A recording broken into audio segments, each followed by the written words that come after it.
How's it going, guys? It's been a little bit since the last time we uploaded one of these videos, but we're back with my lovely boyfriend. Hello. Who is an art teacher and a comic artist, and I am showing him the character designs in Marvel Rivals. All the characters, all their costumes, some of the emotes, some of the MVPs. Today we're doing Cloak and Dagger, which I think is going to be very interesting because this is a dual character. You swap between them in the middle of the match to use their different powers. All right, here's their default costume. Nice. So this is like one of the Marvel characters that I have nothing about as far as like their lore and story that they have for them. They date back to the 80s, I think. They were experimented on by an unethical pharmaceutical company and were given light and dark powers. This is making pharmaceuticals sound tight. But no, yeah, okay. So getting into their costumes. Oh, I just noticed that the front of her suit, a lot like Black Widow's, has a dagger shape in the front of it. Which is kind of cool because she has like an overcoat thing too, so they just kind of work the shape into that. It's a lot less revealing than her comics outfit, which had a hole in her suit, all the way down to her belly button. That was dagger shaped. That was dagger shaped. Ah, the 80s. You know, when they were all wearing just bikini leotards. But yeah, it's such a fun style. I think this is the first long-haired character for a woman that we've seen. We saw long hair on one of Black Widow's costumes, but yeah, one of Black Widow's had long hair. But I just love that they stuck with like one big shape for the front of her bangs. It's really pretty fun. And then kind of let the overall length come in through the back. Let's see. Let's take a look at our other fellow in the back. I'm assuming he's Cloak and she's Dagger. Yes. Just based on the motifs. It's only like zero knowledge of anybody here. So he's got kind of a couple things going on. He's got like one arm with like completely blank and the other one's like heavy. Like he would attack with that arm or something. Well, the other ones, you know, like they're being all tender and cute. Look at them. I already love them. I think they're off and on again in the comics, or with will they, won't they, for like decades. But in Rivals, they're pretty clearly a couple. Yeah, well, this is what, set in like 2040 something. It's like about time. But yeah, there's this like they have a really cool animation effect, which is a bit different. For a lot of characters, that usually the animation, if they have one at all, is more just like a glow or something, like the kind of the glow effect on Hulk. Mm-hmm. So this is really interesting. I'm gonna need to tilt it a bit so I can kind of see what's all going on in there. In his hole? Yeah, his hole. Well, I want to see like how many layers they're messing around with, because when you're talking, especially something that's not solid, and especially in a real-time environment, you have to get some tricks in there, which is not my scope of what I do, but I pay attention to what some of the 3D artists are working on. And, you know, when you get to things like water effects, smoke, and so on, that's where you're playing a game and, like, everything that's supposed to be dense and fuzzy is just, like, a flat texture that's just repeated over and over. Mm-hmm. But this is a really nice effect. It looks like there's probably a 3D object in there, like a donut shape almost, that's probably got some animation on it, and I think there's a couple other layers thrown on top of that are maybe separate or maybe part of it to give sort of the overall effect. It's very efficient. And then the nebula effect is just really cool. And I think that's where they punch up the color too, because they kind of kept like really gray, purple-y blue. I think it's more of a purple gray color there. So, and then when they get to the nebula, then they're like punch up the blue, punch up the purple. The first time I saw the hole in the world leading to a starscape visual effect was in Path of Exile with some of their cosmetics. No, it was actually the boss arena for the Shaper. And I've always thought it was really, really cool. Like, you can see the stars and stuff aren't moving with the cloak. It's just a hole in the world to another dimension. Oh, yeah, you're thinking of how it's masked to the the cloak, so there'll be like some kind of texture running behind it, and then they tell it to mask to only show when in that particular portion is viewable on screen. Yeah. Is usually how they do that. Which again makes me wonder if this one is also has any 3D elements or if they just did like a 2D animation texture. I'm not sure which one would be more efficient when they're talking like optimizing their game, but still very cool. Mm-hmm. He has some stuff on the back of his outfit, and she probably does too, but I'm just kind of curious what's going on there. Ooh, I love the fade out on the bottom. That just is kind of interesting to let it lose some detail, which I don't think I've seen them use quite yet. Most of their time they're doing more of a contrast or like a spot color effect to kind of keep people's eyes on the top of the character. But in this case, I think because he's more of a ragged character and like that cloak is all torn up and stuff, they instead used a fade out so all those values on the bottom are not going to have high contrast anymore because they're all faded into each other. They're like the same color. Mm-hmm. So then our eyes are drawn up to some of the more interesting like light, medium, dark in the top. And I just like really like the shapes. There's just this fun, like the central shape is that big swish that comes to the corner around basically his arms, emphasizing his like broad back that he's got, which is kind of interesting because when you look at the front, there is no muscular anything happening here at all. They're just using the shapes to imply it because he literally has no body in this version. And then he's kind of over her. I don't know if we're going to really get a very good view of the back of her outfit. I can't zoom in on it, but I could go into the practice range and show you the back of her costume if you'd like. Yeah, that's up to you. Well, let's do that real quick. At least for that one. I don't know about all of them.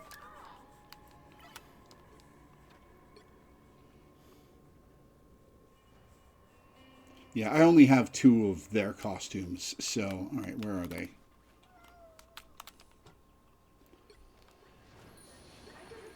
Light doesn't dispel darkness. Oh, so you got another kind of dagger shape, but it's more subtle. They got some cool stuff going on, but most of her hair is kind of covering it. Yeah. You mostly get a cake show. Because there's like no detail whatsoever right there. Which seems to be something that they've done for a lot of other characters, male and female, in this series. But, you know, that's not like out of hand for the visual style they've been doing for this game. Or just really comics in general, because there's a lot of drawings of people who are just perfectly and anatomically correct drawings, and they're just wearing the most skin-tight leotards. Not even humanly possible. Just vacuum formed to their bodies. They got the costumes with the power-enhancing drugs. Yep. Excuse me. Very cool.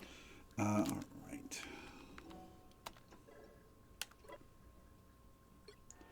All right, back to Cloak and Dagger. Next, we're going to look at their alternate color, their recolor. Lemon Lime. Lemon Lime. What an interesting recolor, though. Because we went from, like, this cool night thing to kind of more like a really energetic color. It is literally called Lemon Lime. I just thought you were just making a jab. No. Well, to be fair, it's not lime, it's teal. But I'll give them this, that the color was look really great together. This is a nice shade to put together. It's actually that particular kind of green that I like to use in my own works because it's got so much blue in it. It just looks like nighttime color.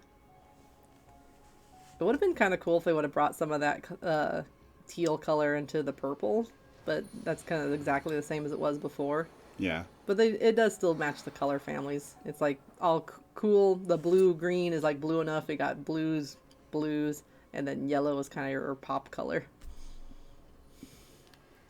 Which now I realize that part in his hair was actually hair jewelry and not just like a cool texture.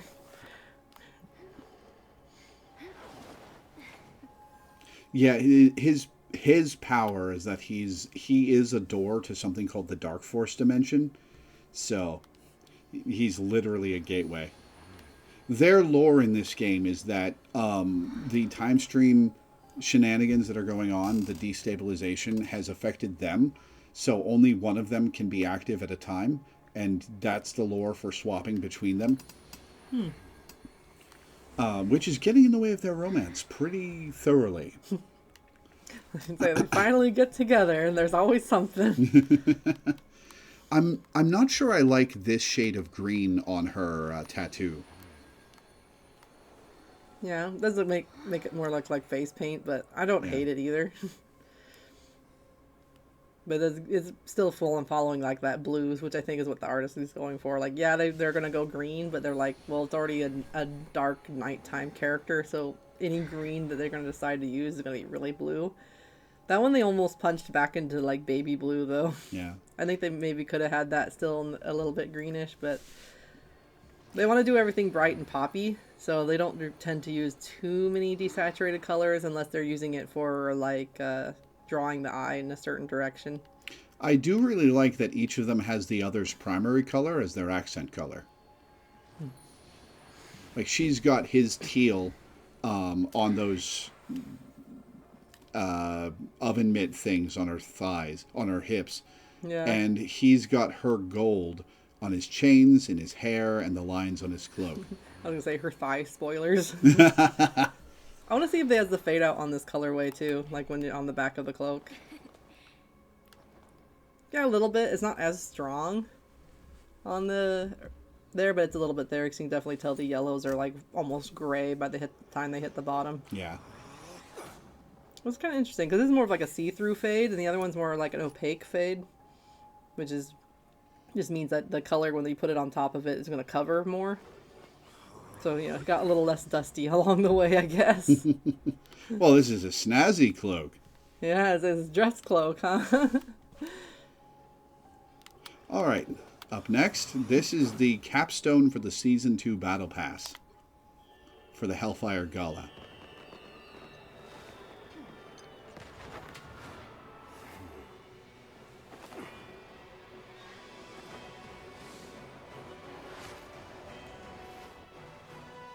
Ooh, some purples.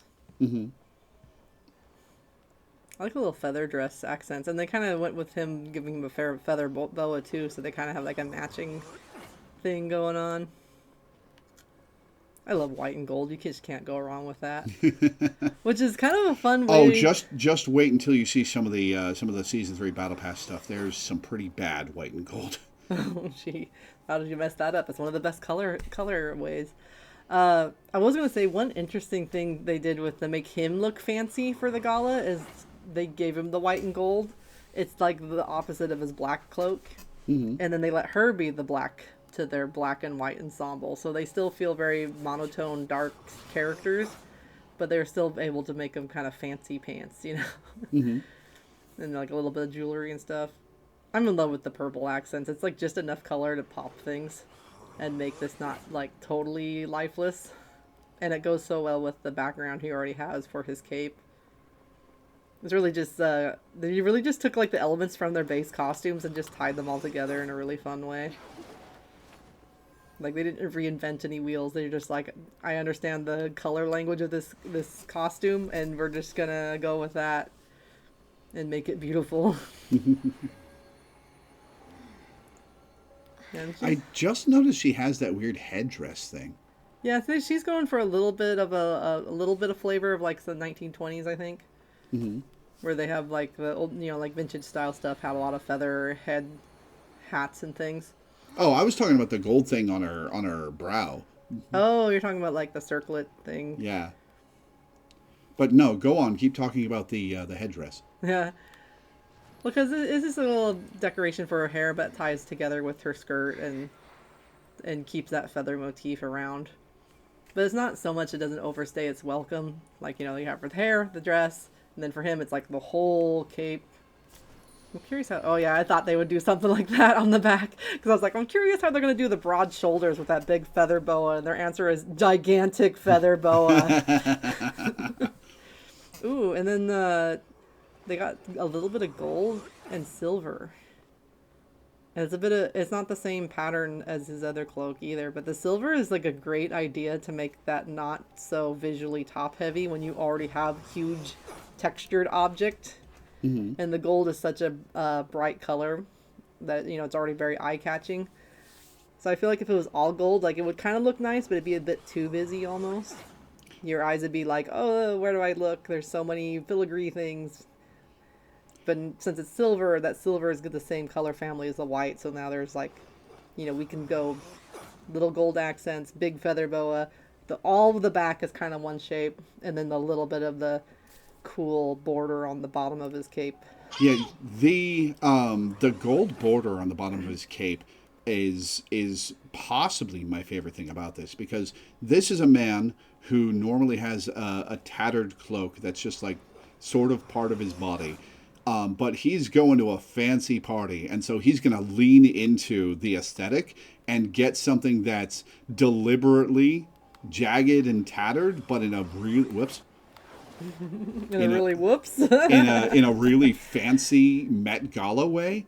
Yeah, because like it can get pretty experimental with the fashions, and so just having even this unsymmetrical cutout, but the cutouts are clean. Mm-hmm. They're not ragged anymore. They're like cut that way and then lined, and some of them I love the little twirls and stuff. Like one of them was twirled up and one of them was twirled out. Like they really played around with like the shape, so it's almost like he has quasi legs. Like they're like everywhere. Just like the cloak is like a piece of his body. The Dark Force dimension made him into a man octopus. But like look how they're like positioned. Like they hold his weight up, so he's not just kind of floating. He has visual weight. Because if they just had him like kind of spread out nilly-willy, he wouldn't look like he was connected to the ground as much. But because of the way they've positioned him, he feels like he's part of the environment. And not just like a attachment side piece onto Dagger. And then the asymmetrical boots. I'm not sure if they needed to do that, but it's not terrible, and it follows the line of her dress pretty well. Yeah, I'm not terribly a fan of the asymmetrical boots. But that seems to be like a thing in a lot of newer games. Is like we have boots, but we can't just have them the same height. Gotta be fancy and loud. Mm-hmm. Stylistically loud. But I'm really impressed with the designers on the way they've done this type of design, because they've taken some of that kind of highly ornamental design, but the colorist or whoever is doing the work on here really understands how to tone it down in a way that makes it visually appealing and not just a cacophony of lines and filigree and doodads and belts and who knows what. Mm-hmm. It's my favorite thing about looking at the designs on any of these characters. Is the colors? Is the more like the values, I think. Because I talked about in some other outfits, like she has a lot of lines on her dress there that are different shades of gray, but they're only slightly different in value. So that whole black area is basically just one shape. And then it's broken up a little bit with the spot colors. And then they use the highest contrast parts to just kind of balance things. And then there's kind of like a 1, 2, 3 thing too, because like there's the purple on her skirt, purple on her middle of her dress, and then the purple on his pin. Mm-hmm. Or lapel, I guess is what it'd be technically called. So your eyes go like 1, 2, 3, and we love patterns so much as human beings, so we're just like, yes, pattern, good, I understand now. And so that's kind of like how some designs work, and you're just like, oh yes, beautiful. And how you look at other designs and you go like, what happened? My eyes do not alike. And it's because our brains can't put the patterns together because they didn't make them. And we get angry. All right. All right, up next, Gangster Cloak and Dagger. Oh my gosh. Not even gangster. This is like hip hop, but like the dapper style. Mm-hmm. Which is like a thing where it's like a combination of like old vintage style with like new. Because she has like this big belt on the middle. Big chain, that's hip hop. Chains! So yeah, they're definitely playing with the visual language of fashion here. This wasn't where the Met Gala. This was a standalone costume. Wow. I guess someone had no, you gotta make this one. But why? Because.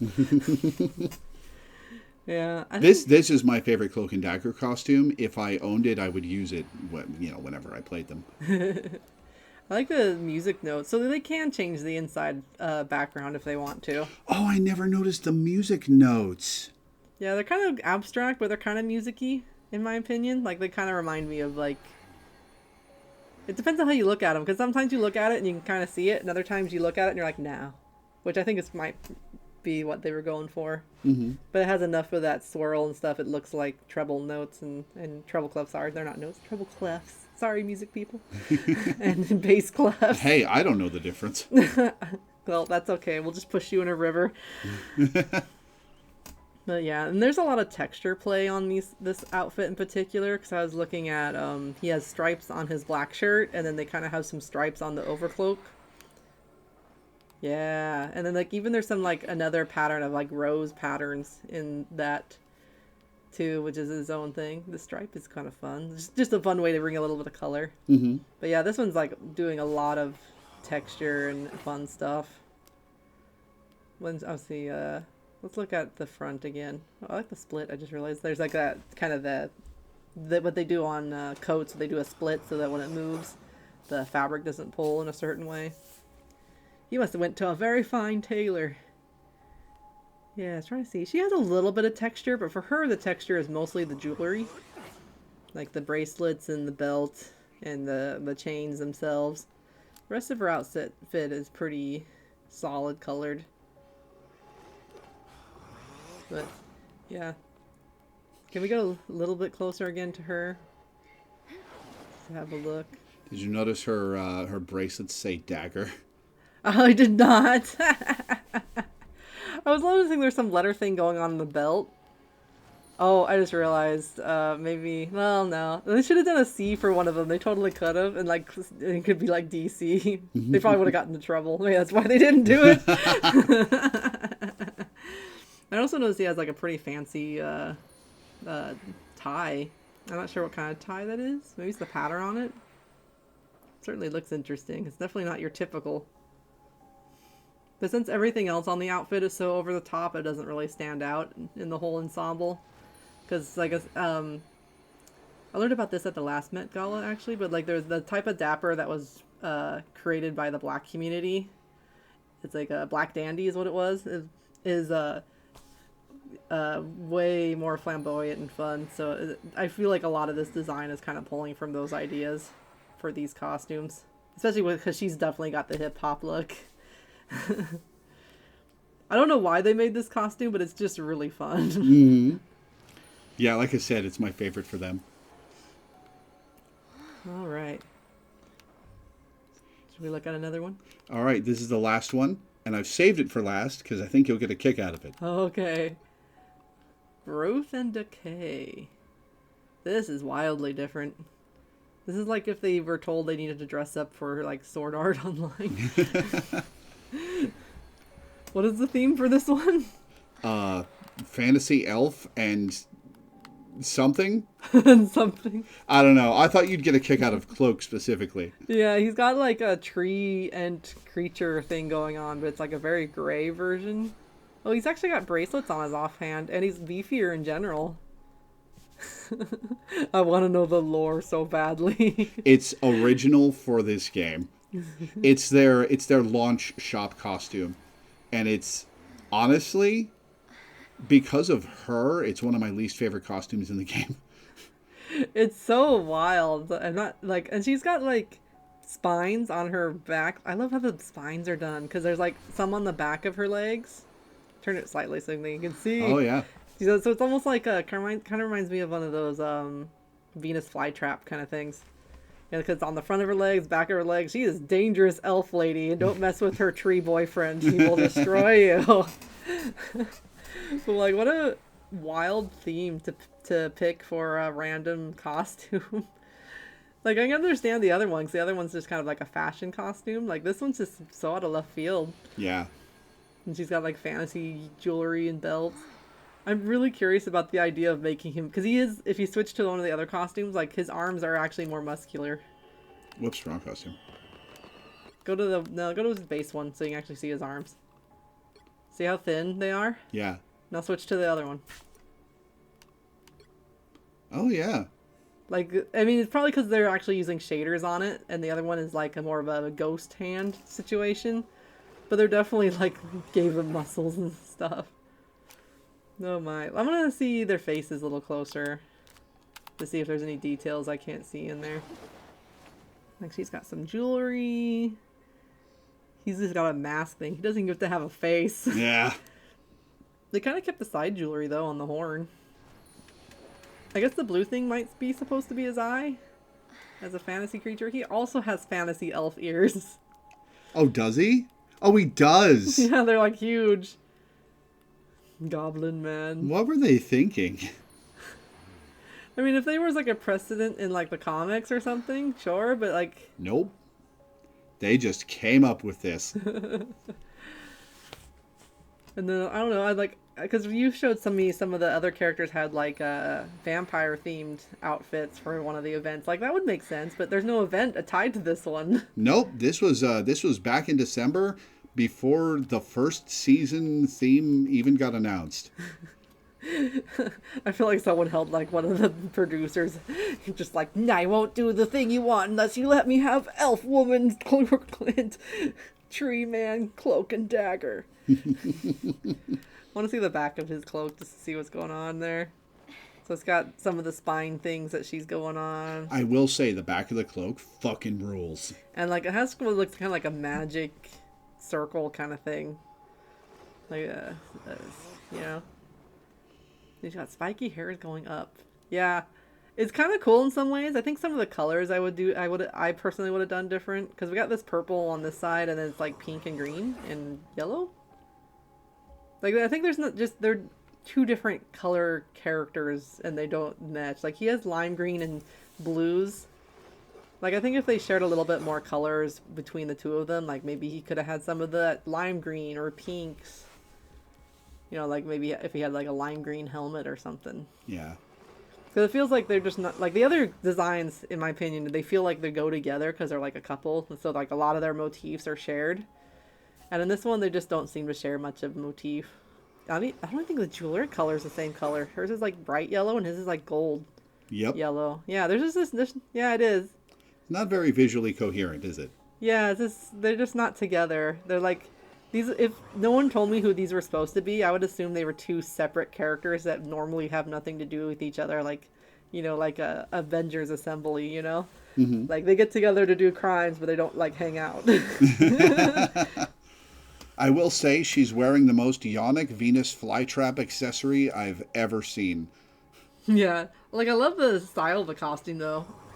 I just think I would have had the colors and have them look like they went together. Like either they're all dark and blue and scary, or they're all planty, but not both. Yeah, I think it's just I like the design of her outfit. I just don't like how it all comes together. Yeah. All right, that's all their... Unless you had more thoughts on this one. No, not really. That's all their costumes. So let's go to their... Excuse me. Let's go to their MVPs. Oh, yeah. Whoops, not with that costume. Are you sure? Here's the default one. Oh, fun. Yeah, I like a lot of motion in that, and the end pose is just super heroic. Because they like... She flies and he flies, and like they would have a lot of... You know, covering the camera and switching positions. Very cool. So if you get this MVP, you're going to feel very cool. Mm-hmm. All right, here is... Let's get this out of the way. Here's the Growth and Decay one.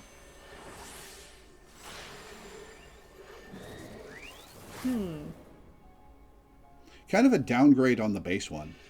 Yeah, like they kind of float together, but they're so far away from the camera. Until they get to here. Like, I would love if they had more of that, like, close up to the camera and then pan out. Mm-hmm. Because it feels less energetic than the base one. Like, they just did a swish. I feel like that swish should be, like, whoosh, across the camera. Or more sparkles or something. It needs more sauce. All right, here's the Hellfire Gala one. Ooh, pretty. Oh, I love this so much, and it's not even over. This feels like Beauty and the Beast and the dance they do in the library. Mm-hmm. Or the ballroom. They don't dance in the library, they dance in the ballroom. I dance in a library. A little bit of the extra sparkle and stuff. Like, this has the sauce. Yep. What's with the signature? Oh, the Hellfire. You know how at like special events there'll be the signature of the person getting taken pictures of in the background of their photos for their photo shoot or whatever. They did that with a bunch of the Hellfire Oh, Gala and that's MVPs. their actual names, not their super names. Yep. Tandy Yeah, I Bowen love. and Tyrone Johnson. That's so cute though. Like their masks kind of do the little sparkle fade away thing, and then she's got like the swooshies and stuff. Oh, even part of his cloak at the end points towards her. That's like a composition thing. Like his little cloak tassels, I don't know what you would call them. But they're such a fun detail. Like, that didn't need to be there. Let's just put some weird floaty bits on the top of his cloak just for fun. I didn't mention them before because I was too busy looking for details, but they're fun. This is such a cool costume that went in motion. I think I would play this costume if I was playing this character. Oh, it's a good second place to the. No, it's a good first place. You're just you're just wrong. All right. Well, last but not least. You all like eat dirt because you know this MVP. Ooh, smoke's always a winner. Oh, the rose is cool. Yeah. Yeah, it is a bit gangster, isn't it? Yep. They even reference like Italian mafia stuff in the skin description. Yeah. That's kind of fun because like the style of the style itself, even though gangsters did wear like at the time period this kind of stuff, the styles are really borrowing from the music industry and some of the historic Black Dapper or Black Dandy stuff. This is a really fun MVP. Why is the other one? I guess it's one of the early ones, but it's still interesting that the later ones have more pizzazz than the growth and decay one. Well, they probably just hit their stride. Yeah, I was thinking either they hit their stride or something. That one was like, I kind of like the good idea they had with it. They just needed the sauce. Yeah. I still don't hate it as much as that pink tie, though. You keep bringing that up. That's because it's the worst thing I've ever seen. All right, emotes. That's the Hellfire Gala emote, and we can do that with Cloak. It's kind of amusing that he has basically the same moveset. Here's their default one.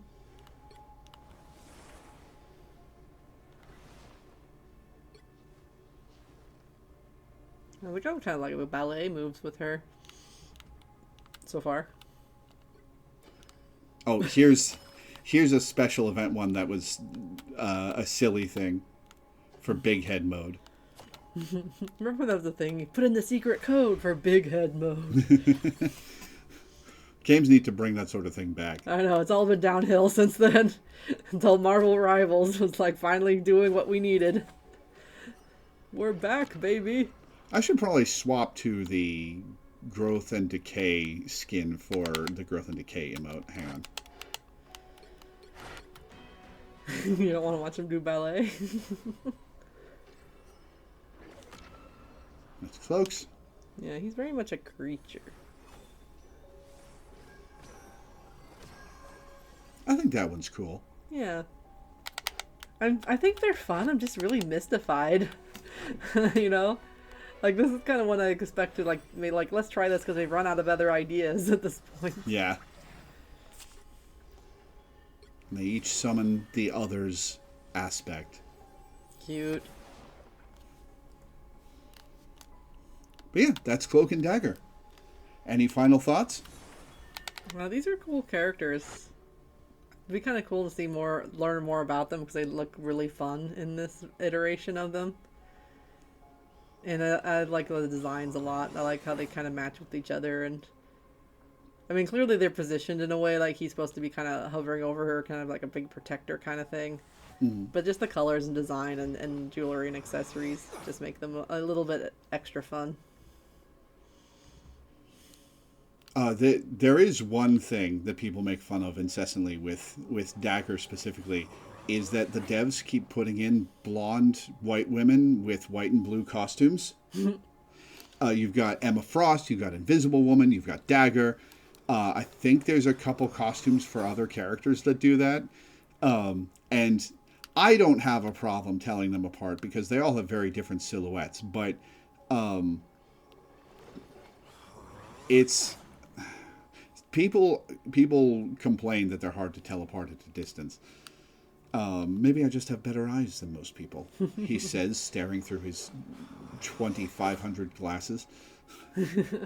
But yeah, that was Cloak and Dagger. Up next will be Doctor Strange, which is going to be very cool. I think you'll like. Yeah. So yeah, thank you for watching. I will see you guys next time. We will see you guys next time for Doctor Strange.